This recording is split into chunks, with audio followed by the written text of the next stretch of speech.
The story begins in the 1830s at Oxford University, where a group of young men sensed something missing in the Church of England.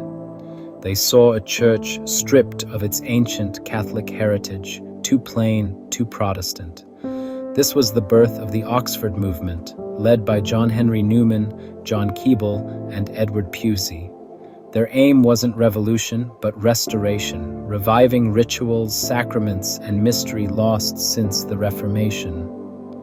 Through their tracts for the Times, they argued the Church of England was not just Protestant, but one of three branches of the Universal Church.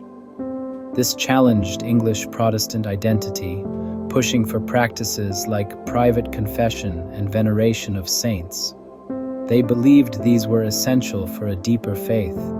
The movement was both romantic and intellectual, reacting against the rationalism of the age. They turned to the early church fathers, seeking a richer, more authentic Christianity. Their call to embrace Catholic heritage sparked controversy. Bishops warned, debates raged. The Tractarians forced England to ask, what is the true nature of the Church? Where does its authority lie? In the Bible alone, or in ancient tradition? The Oxford movement set the stage for a dramatic rethinking of English faith. The seeds of conflict were sown. The Oxford movement sent shockwaves through English Protestantism. Parish churches began adopting Catholic-inspired rituals, vestments, incense, candles, signaling a shift from word-centered worship to sensory, sacramental experience. The Reformation itself was re-examined, no longer a pure liberation, but a break with historic Christianity. John Henry Newman's conversion to Catholicism in 1845 stunned the nation.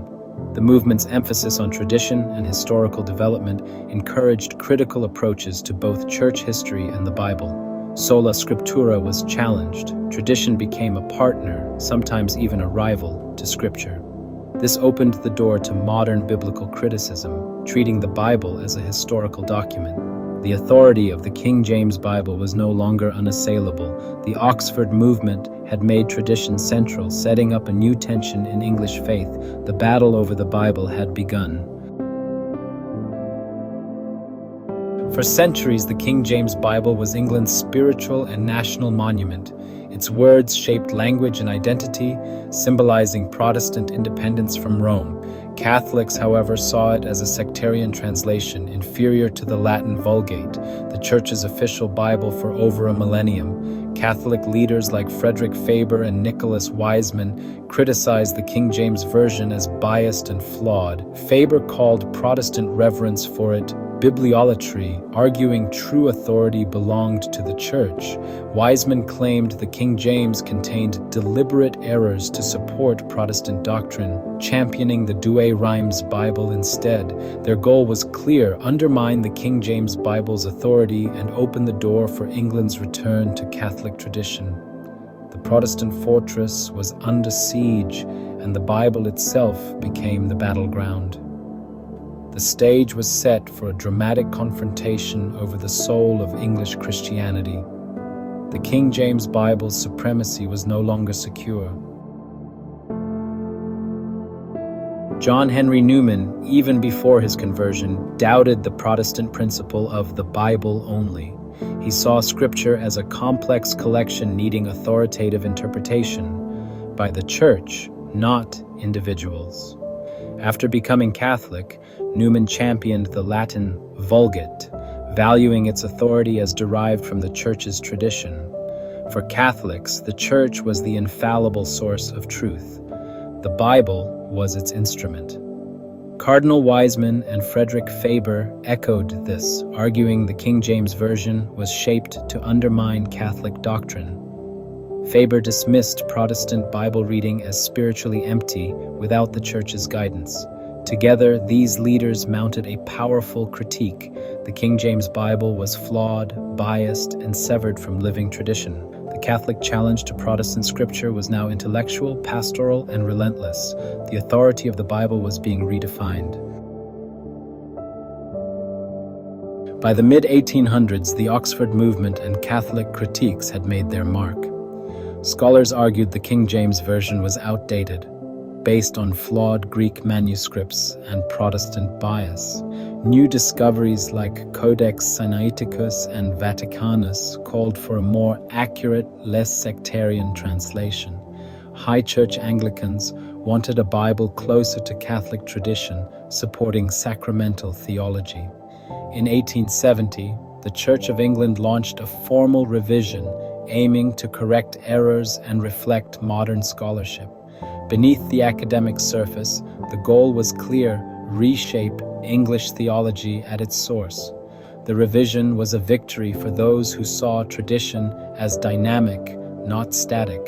The stage was set for a new Bible and a new era. The 1870 New Testament Revision Committee was dominated by scholars shaped by the Oxford movement.